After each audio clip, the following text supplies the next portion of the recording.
जरा एक स्थिति की कल्पना कीजिए, मतलब सोचिए एक कंपनी में। हाँ, एक आम कॉर्पोरेट ऑफिस का माहौल। बिल्कुल। और उस कंपनी में किसी कर्मचारी को मीटिंग में महज 5 मिनट देर से आने के लिए सरेआम बेइज्जत किया जाता है। बाप रे, ये तो बहुत बुरा है। है ना? और वहीं दूसरी तरफ उसी कंपनी के एक बड़े अधिकारी को जिसके गलत फैसले से कंपनी के करोड़ों रुपए डूब गए, उसे साल के अंत में प्रमोशन दे दिया जाता है। एग्जैक्टली। सुनने में ये बिल्कुल बेतुका लगता है ना? बहुत बेतुका। लेकिन कॉर्पोरेट दुनिया और रोजमर्रा की जिंदगी में ऐसा हर दिन होता है। बिल्कुल होता है। अक्सर जब हम किसी मेडिकल डायग्नोसिस के बारे में बात करते हैं तो एक तरह की सटीकता की उम्मीद होती है। सही बात है। जैसे अगर किसी की बाह की हड्डी टूट जाती है तो एक्सरे में वो टूटी हुई सफेद लाइन बिल्कुल साफ दिख जाती है। हाँ? डॉक्टर बस उस तरफ इशारा करता है और कहता है, देखिए, ये रही समस्या। हाँ। और इंसान के दिमाग को ऐसे ही स्पष्ट और सीधे जवाब पसंद आते हैं। मेडिकल साइंस में या इंजीनियरिंग में चीजें अक्सर काले या सफेद खानों में बटी होती हैं। मतलब या तो हड्डी टूटी है या नहीं टूटी है। हाँ, या तो मशीन का पुर्जा खराब है या वो ठीक काम कर रहा है। बिल्कुल। लेकिन जब हम इंसानी दिमाग, उसके व्यवहार और उसकी निर्णय लेने की प्रक्रिया की दुनिया में कदम रखते हैं तो वो एक्सरे मशीन पूरी तरह से काम करना बंद कर देती है। एकदम सही कहा आपने। हम एक ऐसे परिदृश्य में पहुंच जाते हैं जो बिल्कुल धुंधला है। और यहाँ एक बहुत ही दिलचस्प और थोड़ा परेशान करने वाला सवाल पैदा होता है। वो क्या? ऐसा क्यों होता है कि दो लोग बिल्कुल एक ही तथ्य या घटना को देखते हैं, लेकिन उनके निष्कर्ष एक दूसरे के एकदम विपरीत होते हैं? यही वो जगह है जहाँ तथ्य अपनी अहमियत खो देते हैं और मनोविज्ञान हावी हो जाता है। अच्छा। हाँ, मतलब तथ्य अपनी जगह पर स्थिर रहते हैं, लेकिन उन्हें प्रोसेस करने वाला दिमाग हर इंसान का अलग होता है। और यही हमारी आज की इस गहरी चर्चा का मुख्य मिशन है। हम परसेप्शन यानी धारणा के इस जटिल विज्ञान को डिकोड करने वाले हैं, जो कि बहुत जरूरी विषय है किसी के लिए भी। बिल्कुल। आज हमारे मेज पर जो स्रोत रखे हैं वे तकनीकी रूप से रिजर्व बैंक ऑफ इंडिया के एक मैनेजमेंट परीक्षा के नोट्स हैं। लेकिन सच कहूं तो हम यहाँ किसी परीक्षा के सिलेबस को रटने नहीं बैठे हैं। हम उन अदृश्य पैमानों और एल्गोरिदम को समझने की कोशिश कर रहे हैं जो एचआर डिपार्टमेंट से लेकर हमारी अपनी जिंदगी के हर छोटे बड़े फैसले को चला रहे हैं। ये नजरिया बहुत सही है, क्योंकि प्रबंधन की दुनिया एक बहुत ही खौफनाक और बुनियादी सिद्धांत पर काम करती है। खौफनाक? वो कैसे? मतलब लोगों का व्यवहार इस बात पर बिल्कुल निर्भर नहीं करता कि असल वास्तविकता क्या है। तो किस पर निर्भर करता है? उनका व्यवहार इस बात पर निर्भर करता है कि वे उस वास्तविकता को कैसे देखते या महसूस करते हैं। इंसान उसी चीज पर प्रतिक्रिया देता है जो उसे सच लगती है, ना कि उस पर जो असल में सच है। बाप रे। बिल्कुल। तो ये पूरी भ्रम पैदा करने वाली फैक्ट्री काम कैसे करती है? स्रोतों के अनुसार इंसान का दिमाग वास्तविकता को प्रोसेस करने के लिए 4 चरणों से गुजरता है। अच्छा, वो 4 चरण कौन से? वे हैं संवेदना, चयन, संगठन और व्याख्या। ठीक है, आइए इसे थोड़ा विस्तार से समझते हैं। अगर मैं इसे थोड़ा आसान भाषा में समझूं, हाँ, बताइए। तो क्या हम इस पूरी प्रक्रिया को एक स्मार्टफोन कैमरे की तरह मान सकते हैं? दिलचस्प है। कैसे? मतलब पहला कदम है संवेदना या इनपुट।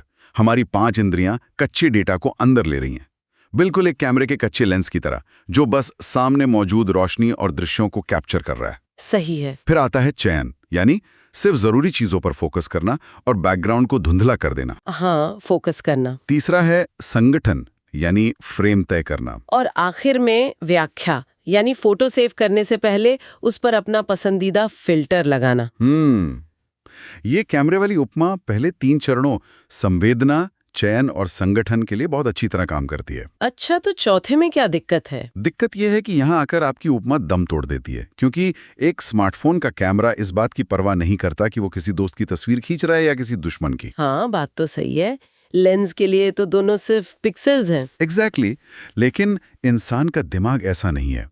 व्याख्या या इंटरप्रिटेशन के चरण में दिमाग सच में उन पिक्सेल्स को बदल देता है। मतलब वो सिर्फ फिल्टर नहीं लगाता? नहीं, ये सिर्फ एक फिल्टर नहीं लगाता, ये तस्वीर की कहानी ही बदल देता है। बाप रे। हाँ, और ये बदलाव व्यक्ति के पिछले आघातों, उसकी संस्कृति, उसके मूल्यों और उसकी उम्मीदों के आधार पर होता है। तो अगर हम सभी इंसानों के दिमाग में एक ही तरह का हार्डवेयर लगा है, वही आंखें, वही कान, हाँ, तो फिर मेरी खींची गई तस्वीरें आपकी तस्वीरों से इतनी अलग क्यों आ रही हैं? इस पूरी प्रक्रिया में ऐसी कौन सी चीज है जो असल छवि के साथ छेड़छाड़ कर रही है? इसके पीछे विकासवादी जीव विज्ञान और हमारे दिमाग की ऊर्जा बचाने की जरूरत का हाथ है। ऊर्जा बचाने की जरूरत? हाँ, क्योंकि हमारे आसपास हर सेकंड लाखों बाइट्स का डेटा तैर रहा है। अगर दिमाग हर एक आवाज, हर एक रंग, हर एक गतिविधि को पूरी सटीकता से प्रोसेस करने लगे तो वो थककर क्रैश हो जाएगा। बिल्कुल, इसलिए दिमाग छांटने का काम करता है। अच्छा। यह 3 मुख्य कारकों के आधार पर तय करता है कि क्या देखना है। देखने वाला व्यक्ति, सामने मौजूद लक्ष्य और स्थिति। देखने वाले व्यक्ति के कारक तो समझ आते हैं। मतलब अगर कोई व्यक्ति बहुत भूखा है, हाँ, तो क्या होगा? तो सड़क पर चलते हुए उसका ध्यान सिर्फ रेस्टोरेंट के साइन बोर्ड पर जाएगा। उसे जूतों की दुकान या कपड़ों के शोरूम दिखाई नहीं देंगे। बिल्कुल सही। उसकी जरूरत ने उसकी वास्तविकता को सीमित कर दिया। एग्जैक्टली। लेकिन अगर हम इसे एक बड़ी तस्वीर से जोड़कर देखें तो सिर्फ देखने वाला ही अहम नहीं है, लक्ष्य या टारगेट भी धारणा को खींचता है। लक्ष्य कैसे खींचता है? मान लीजिए किसी शांत सी मीटिंग में कोई अचानक मेज पर जोर से मुक्का मार दे। अरे बाप रे! हाँ, वो आवाज, वो नयापन, वो गति, ये सब लक्ष्य की विशेषताएं हैं जो तुरंत सभी का ध्यान अपनी ओर खींच लेंगे। सही बात है। और तीसरा सबसे खतरनाक कारक है स्थिति या संदर्भ। संदर्भ कैसे धारणा को बदलता है? क्या इसका मतलब ये है कि एक ही बात अलग अलग समय पर अलग मतलब निकाल सकती है? पूरी तरह से। मतलब एक ही व्यक्ति जो सुबह के 9 बजे कैंटीन में दोस्तों के साथ बहुत ही मजाकिया और अनौपचारिक लग रहा है, हाँ, अगर वही व्यक्ति रात के 9 बजे किसी गंभीर बोर्ड मीटिंग में वही मजाक करे तो उसे गैर जिम्मेदार और अपरिपक्व मान लिया जाएगा। एग्जैक्टली। शब्द वही है, इंसान वही है, लेकिन स्थिति ने उस इंसान की पूरी धारणा बदल दी। तो दिमाग इतनी सारी चीजों, देखने वाले की जरूरत, लक्ष्य की आवाज और स्थिति के संदर्भ को एक साथ प्रोसेस करने की कोशिश कर रहा है। हाँ, और ये बहुत ज्यादा काम है। और क्योंकि ये बहुत ज्यादा काम है, दिमाग कुछ शॉर्टकट लेना शुरू कर देता है। और अगर मैंने मैनेजमेंट या मनोविज्ञान के बारे में कुछ भी सीखा है तो वो ये है कि जब दिमाग शॉर्टकट लेता है तो बहुत बड़े बड़े हादसे होते हैं। ये सबसे सटीक निष्कर्ष है। दिमाग के इन्हीं शॉर्टकट्स को हम मनोविज्ञान की भाषा में परसेप्चुअल एरर्स या धारणा की गलतियां कहते हैं। अच्छा, तो हमारे स्रोत इन गलतियों के बारे में क्या बताते हैं? हमारे स्रोत मुख्य रूप से 6 तरह के शॉर्टकट्स की बात करते हैं जो परीक्षा में भी बहुत पूछे जाते हैं। ठीक है, पहला कौन सा है? पहला है चयनात्मक धारणा या सिलेक्टिव परसेप्शन। इंसान सिर्फ वही जानकारी ग्रहण करता है जो उसकी पहले से बनी हुई मान्यताओं को सही ठहराती है। मुझे मनोविज्ञान का एक बहुत मशहूर प्रयोग याद आ रहा है, इनविजिबल गोरिल्ला टेस्ट। अरे हाँ, वो तो बहुत क्लासिक उदाहरण है ना? लोगों को बास्केटबॉल पास करने वालों का एक वीडियो दिखाया जाता है और उनसे पास गिनने को कहा जाता है। बीच में एक इंसान गोरिल्ला का सूट पहनकर वीडियो के बीच से गुजरता है और हैरानी की बात यह है कि आधे से ज्यादा लोग उस गोरिल्ला को देख ही नहीं पाते। बिल्कुल, क्योंकि उनका दिमाग सिर्फ बास्केटबॉल पास गिनने का चयन कर चुका था। ये सिलेक्टिव परसेप्शन का सबसे बेहतरीन उदाहरण है। और पता है, कॉर्पोरेट दुनिया में भी ऐसा होता है। कैसे? अगर किसी मैनेजर ने पहले ही मान लिया है कि कोई कर्मचारी नाकाबिल है, तो वो मैनेजर उस कर्मचारी की हर छोटी गलती को पकड़ लेगा। और अच्छे काम? ये तो बहुत भयानक है। और इसके बाद दूसरा शॉर्टकट कौन सा आता है? दूसरा है हेलो इफेक्ट। हाँ, मैंने इसके बारे में सुना है। क्या इसका मतलब बस इतना है कि हम सुंदर दिखने वाले लोगों को ज्यादा पसंद करते हैं और उन्हें आसानी से नौकरियां दे देते हैं? नहीं, ये सिर्फ सुंदरता या आकर्षण के बारे में नहीं है। ये उससे कहीं ज्यादा गहरा और जटिल है। अच्छा, तो क्या है ये? हेलो इफेक्ट के पीछे संज्ञानात्मक असंगति या कॉग्निटिव डिसोनेंस का सिद्धांत काम करता है। इंसान का दिमाग विरोधी विचारों से नफरत करता है। ठीक है। अगर कोई व्यक्ति बहुत सलीके से कपड़े पहन कर आता है, उसके बात करने का तरीका बहुत प्रभावशाली है, तो ये एक सकारात्मक खूबी है। हाँ, बिल्कुल। अब दिमाग ये मानने से इनकार कर देता है कि इतना प्रभावशाली दिखने वाला व्यक्ति अपने काम में आलसी या बेईमान हो सकता है। ओह। हाँ, दिमाग एक चमकदार खूबी के आधार पर उस इंसान के पूरे व्यक्तित्व के चारों ओर एक प्रभा मंडल या हैलो बना देता है। मतलब दिमाग सोचता है कि अगर ये व्यक्ति एक्स्ट्रा करिकुलर एक्टिविटीज में अच्छा है तो ये मैथ्स में भी अच्छा ही होगा। एग्जैक्टली। और इसी का बिल्कुल उल्टा हॉर्न्स इफेक्ट होता है, जहां एक नकारात्मक खूबी सारे अच्छे कामों पर पानी फेर देती है। हाँ, बिल्कुल सही पकड़ा आपने। जैसे अगर कोई कर्मचारी स्वभाव से बहुत शांत है, कम बोलता है, तो उसे मीटिंग्स में आलसी या अनुत्पादक मान लिया जाता है। सिर्फ इसलिए क्योंकि वो जोर जोर से नहीं बोलता, ये मान लिया जाता है कि उसमें आत्मविश्वास या विचारों की कमी है। सही कहा। और इसके बाद आता है चौथा शॉर्टकट, जो शायद सबसे ज्यादा परेशान करने वाला है। वो कौन सा है? Contrast effect. दिमाग किसी भी चीज का मूल्यांकन अकेलेपन या खालीपन में नहीं कर सकता। उसे हमेशा तुलना करने के लिए कुछ चाहिए। यहाँ बात सच में बहुत दिलचस्प हो जाती है। रुकिए, तो क्या कॉन्ट्रास्ट इफेक्ट का मतलब ये है कि किसी इंटरव्यू या परीक्षा में हाँ, मेरी असल काबिलियत से ज्यादा ये बात मायने रखती है कि मुझसे पहले कमरे में कौन गया था? काफी हद तक हाँ। मतलब सोचिए, मैं किसी कंपनी में इंटरव्यू देने गया हूं, मेरी प्रोफाइल बहुत ही साधारण और औसत दर्जे की है। ठीक है। लेकिन मुझसे ठीक पहले जो 3 उम्मीदवार कमरे में गए थे, वे इतने खराब थे कि उन्होंने इंटरव्यू पैनल को पूरी तरह निराश कर दिया था। अब जब मैं अंदर जाता हूं, तो क्या मैं उन्हें औसत से कहीं ज्यादा शानदार लगूंगा? दुर्भाग्य से यही सच्चाई है। उन 3 खराब उम्मीदवारों के मुकाबले आपकी औसत काबिलियत भी एक बहुत बड़ी उपलब्धि लगने लगेगी। बाप रे। और इसका उल्टा भी उतना ही सच है। अगर आपसे पहले के 3 उम्मीदवार असाधारण रूप से प्रतिभाशाली थे, तो आपका सामान्य प्रदर्शन भी बहुत खराब लगेगा। ये तो बेहद डरावना है। इंसान का दिमाग संदर्भ के बिना किसी चीज को माप ही नहीं सकता। ये विचार सच में रातों की नींद उड़ाने वाला है। इसका सीधा मतलब है कि सफलता सिर्फ आपकी मेहनत पर निर्भर नहीं करती, बल्कि इस पर भी निर्भर करती है कि आप किस कतार में खड़े हैं। हाँ, ये कड़वा सच है। खैर, आगे बढ़ते हैं। 5वां शॉर्टकट क्या है? 5वां है स्टीरियोटाइपिंग। ये तो बहुत आम बात है। हम किसी भी व्यक्ति को उस समूह के चश्मे से देखने लगते हैं जिससे वो जुड़ा हुआ है। जैसे उम्रदराज लोग तकनीक नहीं समझ सकते। बिल्कुल। लेकिन ये समझना जरूरी है कि दिमाग ऐसा करता क्यों है। क्यों करता है? स्टीरियोटाइपिंग असल में इंसानों के लिए एक बहुत पुराना विकासवादी सर्वाइवल मैकेनिज्म या जीवित रहने की रणनीति रही है। अच्छा, सर्वाइवल के लिए? हाँ, हजारों साल पहले जब इंसान जंगल में रहता था, तो उसके पास ये सोचने का समय नहीं होता था कि झाड़ियों के पीछे से आने वाला हर जानवर कैसा स्वभाव रखता है। वो तो तुरंत फैसला लेगा। बिल्कुल। दिमाग ने समूह बना लिए थे। शेर वाले समूह का मतलब है खतरा, भागो। इस शॉर्टकट ने इंसानों की जान बचाई। लेकिन आज के आधुनिक कॉर्पोरेट माहौल में कोई शेर झाड़ियों के पीछे नहीं छिपा है। यही समस्या है। दिमाग का वो पुराना हार्डवेयर आज भी काम कर रहा है। आज जब हम किसी नए इंसान से मिलते हैं, तो उसे व्यक्तिगत रूप से समझने में बहुत दिमागी ऊर्जा और समय लगता है। सही बात है। इसलिए दिमाग अपनी ऊर्जा बचाने के लिए तुरंत उसे किसी समूह के ठप्पे के नीचे डाल देता है, और यहीं से सारे पूर्वाग्रह और भेदभाव जन्म लेते हैं। और आखिरी शॉर्टकट कौन सा है? आखिरी है प्रोजेक्शन।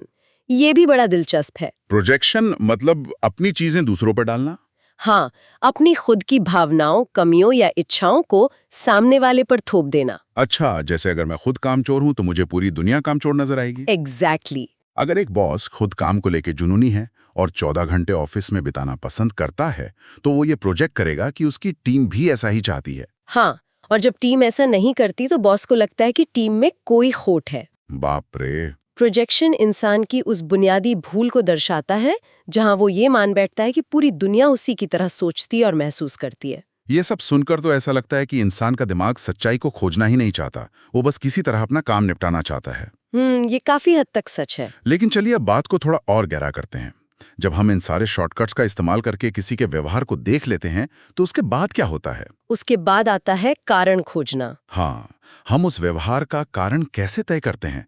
क्योंकि इंसान को हमेशा हर चीज का कारण चाहिए होता है। और यहीं पर हमारे स्रोतों का एक बहुत ही महत्वपूर्ण हिस्सा सामने आता है, एट्रीब्यूशन थियरी या आरोप मढ़ने का सिद्धांत। Attribution theory? हाँ, जब हम किसी को कुछ करते हुए देखते हैं तो हमारा दिमाग तुरंत ये गणना करने लगता है कि ये व्यवहार आंतरिक कारणों से हुआ है या बाहरी कारणों से। आंतरिक और बाहरी, इसे थोड़ा और साफ करें। आंतरिक कारण का मतलब है कि व्यवहार व्यक्ति के अपने स्वभाव, उसकी नीयत या उसके नियंत्रण में था। और बाहरी? बाहरी कारण का मतलब है कि स्थिति या हालात ने उसे ऐसा करने पर मजबूर किया। ठीक है। और ये तय करने के लिए हम अवचेतन रूप से 3 पैमानों का इस्तेमाल करते हैं: विशिष्टता, सहमति और निरंतरता। चलिए इसे एक उदाहरण से समझते हैं। मान लीजिए रमेश नाम का एक प्रोजेक्ट मैनेजर है और उसकी टीम अपनी समय सीमा या डेडलाइन पर प्रोजेक्ट पूरा नहीं कर पाई। प्रोजेक्ट फेल हो गया। अब कंपनी का वाइस प्रेसिडेंट ये कैसे तय करेगा कि ये रमेश की गलती है, मतलब आंतरिक कारण है, या बाजार के हालातों की गलती है, मतलब बाहरी कारण है? अच्छा उदाहरण है। तो वाइस प्रेसिडेंट सबसे पहले विशिष्टता या डिस्टिंक्टिवनेस देखेगा। विशिष्टता का मतलब यहाँ क्या होगा? क्या रमेश ने अन्य प्रोजेक्ट्स में भी ऐसा ही गैर जिम्मेदाराना रवैया दिखाया है? अगर वो हमेशा प्रोजेक्ट्स में फेल होता है तो विशिष्टता कम है और कारण आंतरिक माना जाएगा, यानी रमेश ही नाकाबिल है। समझ गया। और दूसरा पैमाना है सहमति या कंसेंसस। हाँ, तो इसमें वो देखेगा कि क्या बाकी प्रोजेक्ट मैनेजर भी इस महीने अपने प्रोजेक्ट पूरे करने में संघर्ष कर रहे हैं। बिल्कुल। अगर पूरी इंडस्ट्री में कच्चे माल की कमी है और सभी के प्रोजेक्ट लेट हैं, तो सहमति उच्च है। तब वाइस प्रेसिडेंट मान लेगा कि कारण बाहरी है, रमेश की गलती नहीं है। एग्जैक्टली। और तीसरा पैमाना है निरंतरता या कंसिस्टेंसी। इसमें क्या देखा जाता है? क्या रमेश समय के साथ हमेशा एक ही तरह का परिणाम देता है? अगर रमेश पिछले 10 सालों से हर प्रोजेक्ट समय पर पूरा कर रहा था और ये पहली बार है जब वो चूका है, तो दिमाग इसे बाहरी कारण मानेगा। ये थ्योरी सुनने में तो बहुत ही तार्किक और वैज्ञानिक लगती है। हाँ, लेकिन मुझे पता है कि इंसानी दिमाग इतना निष्पक्ष हो ही नहीं सकता। इसमें पक्का कोई बहुत बड़ी गड़बड़ होगी। यहाँ जो बात सबसे हैरान करने वाली है वो ये है कि माफ कीजिएगा, मेरा मतलब है वो ये है कि इंसान दूसरों को आंकते समय सच में बहुत बड़ी गलतियां करता है। क्या गड़बड़ है वो? वो गड़बड़ इतनी बड़ी है कि वो इंसानी फितरत की पूरी पोल खोल कर रख देती है। इस आरोप मढ़ने की प्रक्रिया में इंसान दो बहुत बड़े बायस या पक्षपात का शिकार होता है। पहला है फंडामेंटल एट्रीब्यूशन एरर। ये क्या होता है? जब बात दूसरों के व्यवहार को आंकने की आती है तो हम एक बहुत बड़ी गलती करते हैं। हम बाहरी हालात को पूरी तरह से नजरअंदाज कर देते हैं और सारा दोष व्यक्ति के चरित्र या उसके आंतरिक कारणों पर डाल देते हैं। ओहो, मतलब अगर कोई दूसरा व्यक्ति ऑफिस की मीटिंग में लेट आता है तो हम तुरंत कहते हैं वो तो है ही आलसी, उसे काम की कोई कदर नहीं है। बिल्कुल। हम ये सोचने की जहमत भी नहीं उठाते कि शायद रास्ते में कोई भयानक दुर्घटना हुई हो या उसके घर में कोई मेडिकल इमरजेंसी आ गई हो। हम सीधे उस इंसान के चरित्र पर वार करते हैं। एग्जैक्टली। लेकिन जब वही गलती हम खुद करते हैं तो कहानी पूरी तरह पलट जाती है। इसे सेल्फ सर्विंग बायस कहते हैं। ये तो इंसानी दोगलेपन का सबसे बेहतरीन उदाहरण है ना? मतलब इंसान अपने लिए अपना खुद का डिफेंस अटॉर्नी या बचाव पक्ष का वकील बन जाता है, लेकिन दूसरों के लिए वो एक बेरहम जज बन जाता है। बिल्कुल सही कहा आपने। जब बात खुद की होती है तो हम अपनी सफलताओं का सारा श्रेय अपनी काबिलियत और बुद्धि को देते हैं। मैंने बहुत मेहनत की थी, मैं बहुत होशियार हूं। हाँ, और फेल होने पर? लेकिन अगर हम फेल हो जाएं तो हम तुरंत सारा दोष बाहरी चीजों पर मढ़ देते हैं। परीक्षा का paper he out of syllabus था, या बाजार की स्थिति खराब थी, या मैनेजर मुझे पसंद नहीं करता। ये तो हर जगह होता है। ट्रैफिक में गाड़ी चलाते समय ये रोज होता है यार। अगर कोई हमें ओवरटेक कर ले तो वो एक बेवकूफ और स्वार्थी इंसान है, लेकिन अगर हम किसी को कट मारें तो हमारे पास एक बहुत ही वाजिब कारण होता है कि हम कितनी जल्दी में थे या सड़क कितनी खराब थी। हाँ, बिल्कुल। हम खुद को तो हर शक का फायदा दे देते हैं, लेकिन दुनिया को बिल्कुल नहीं बख्शते। ये एक बहुत ही कड़वी सच्चाई है। हम अपनी गलतियों को हालात का शिकार मानते हैं और दूसरों की गलतियों को उनके चरित्र की खोट। तो इस सब का आखिर मतलब क्या है? मतलब मैनेजमेंट की दुनिया में और कॉर्पोरेट जीवन में इन सब का क्या असर होता है? क्या एचआर डिपार्टमेंट सच में इन धारणाओं और पक्षपातों के आधार पर फैसले ले रहे हैं? दुर्भाग्य से हाँ। रोजगार साक्षात्कारों में इसका असर सबसे ज्यादा होता है। इंटरव्यूज में कैसे? कई बार इन शॉर्टकट्स और बायस के कारण इंटरव्यू लेने वाला पहले 5 मिनट में ही अवचेतन रूप से ये तय कर लेता है कि उम्मीदवार को नौकरी देनी है या नहीं। सिर्फ 5 मिनट में? हाँ, बाकी का आधा घंटा वे बस अपने उस पहले फैसले को सही ठहराने के लिए जानकारी ढूंढने में बिताते हैं। बाप रे। और परफॉर्मेंस अप्रेजल यानी साल के अंत में होने वाले प्रदर्शन मूल्यांकन का भी यही हाल है क्या? बिल्कुल। कोई कर्मचारी कितनी मेहनत कर रहा है ये मापने का कोई गणित का सटीक फॉर्मूला नहीं है। वो तो सब्जेक्टिव है। हाँ, ये पूरी तरह से मैनेजर के सब्जेक्टिव या व्यक्तिगत मूल्यांकन पर निर्भर करता है। अगर मैनेजर ने हेलो इफेक्ट के तहत किसी को अच्छा मान लिया है तो वो उसकी बड़ी बड़ी गलतियों को भी नजरअंदाज कर देगा। तो मतलब जो कॉर्पोरेट दुनिया में एक बहुत पुरानी कहावत है कि सिर्फ काम करना काफी नहीं है, बल्कि ये दिखना भी चाहिए कि आप काम कर रहे हैं। हाँ, ये बात इसी धारणा के विज्ञान से निकल कर आती है। किसी भी ऑफिस की डायनामिक्स पूरी तरह से फैक्ट्स पर नहीं, बल्कि लोगों की एक दूसरे के प्रति धारणाओं कर चलती है। तो आज हमने इस धारणा या परसेप्शन के जटिल विषय को बहुत गहराई से डिकोड किया। हाँ, काफी विस्तार से। हमने देखा कि कैसे वास्तविकता और हमारी धारणा के बीच एक बहुत गहरी खाई होती है। हमने दिमाग की इस पूरी प्रक्रिया को समझा, कैसे हमारा दिमाग जानकारी को चुनता है, उसे एक पैटर्न में ढालता है और फिर अपने खुद के तजुर्बों और पूर्वाग्रहों का फिल्टर लगाकर उसकी व्याख्या करता है। एग्जैक्टली। और हमने उन कारकों पर भी बात की जो इस धारणा को प्रभावित करते हैं, साथ ही उन विकासात्मक शॉर्टकट्स को भी पहचाना जो हमारा दिमाग रोजाना इस्तेमाल करता है, जैसे हेलो इफेक्ट, कॉन्ट्रास्ट इफेक्ट और स्टीरियोटाइपिंग। बिल्कुल। अब इन चीजों को जानना इसलिए जरूरी नहीं है कि ये किसी परीक्षा के सिलेबस का हिस्सा हैं, तो क्यों जरूरी है? बल्कि इसलिए जरूरी है क्योंकि इन बायस या पक्षपातों को पहचानना ही सही, निष्पक्ष और बेहतर इंसान बनने की दिशा में पहला कदम है। सही बात है। जब तक हमें ये एहसास नहीं होगा कि हमारा अपना ही दिमाग हमें कैसे धोखा दे रहा है, हम कभी भी किसी इंसान या स्थिति का सही मूल्यांकन नहीं कर पाएंगे। बिल्कुल। जागरूकता ही बदलाव की पहली सीढ़ी है। जब अगली बार लोगों को किसी के बारे में कोई सख्त राय बनानी हो या किसी पर गुस्सा आए, तो बस एक पल रुककर खुद से पूछना चाहिए, हाँ, कि क्या ये पूरी सच्चाई है या महज आपके दिमाग का कोई पुराना शॉर्टकट? बहुत खूब कहा आपने। जाने से पहले मैं एक विचार सोचने के लिए छोड़कर जाना चाहूंगा। हाँ, बताइए। जरा सोचिए, अगर हमारी पूरी वास्तविकता केवल हमारे अपने अनुभवों, उम्मीदों और पक्षपातों से छनकर आई हुई एक व्याख्या मात्र है, और इस दुनिया का हर इंसान ठीक ऐसा ही कर रहा है, माफ कीजिएगा, मेरा मतलब है, और हर इंसान यही कर रहा है, तो क्या ऐसा हो सकता है कि हमारे आपसी विवाद, हमारे झगड़े और हमारी असहमतियां असल में तथ्यों की लड़ाई हैं ही नहीं? तो फिर वो क्या है? क्या वे केवल दो अलग अलग भ्रमों के आपस में टकराने का नतीजा है? ये सच में सोचने वाली बात है। तो आज की इस गहरी चर्चा को हम यहीं समाप्त करते हैं। धन्यवाद।